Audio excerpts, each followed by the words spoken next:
Imaginons qu'une personne croit simplement au destin, et même qu'elle en ait un profond sentiment, mais que pour autant elle ne soit pas en mesure de connaître et de reconnaître la souveraineté du Créateur sur la destinée des gens, ni de s'y soumettre et de l'accepter. Dans ce cas, sa vie sera une tragédie.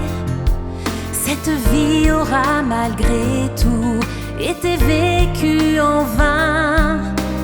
Elle aura été un vide.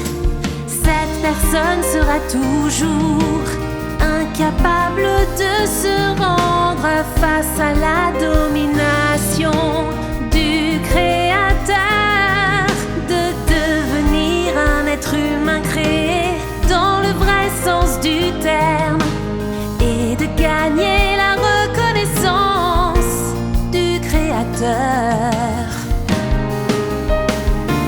Une personne qui véritablement connaît la souveraineté du Créateur et en fait l'expérience devrait être dans un état positif et non négatif ou résigné.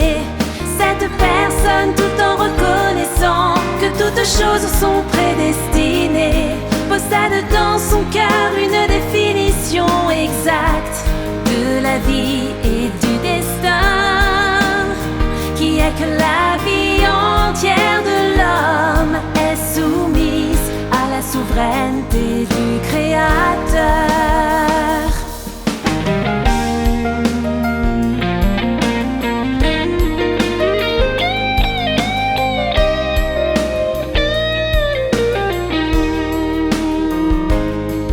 Quand cette personne repense à la route qu'elle a parcourue, quand elle se souvient de toutes les étapes de son parcours de vie, elle voit qu'à chaque pas que son voyage ait été ardu ou facile, Dieu guidait son chemin et l'arrangeait pour elle. Elle comprend que c'est la planification méticuleuse de Dieu, ainsi que ses arrangements soigneux qui l'ont menée jusqu'à aujourd'hui sans qu'elle s'en aperçoive.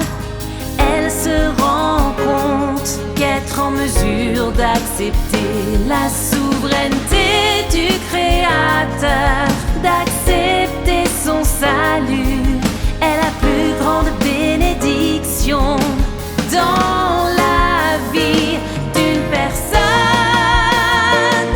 Quand elle repense à son parcours, quand elle fait vraiment l'expérience de la souveraineté de Dieu, elle désire alors plus sincèrement se soumettre à tout ce que Dieu a arrangé, et elle a plus de détermination et de foi pour laisser Dieu orchestrer son destin et pour cesser de se rebeller contre Dieu.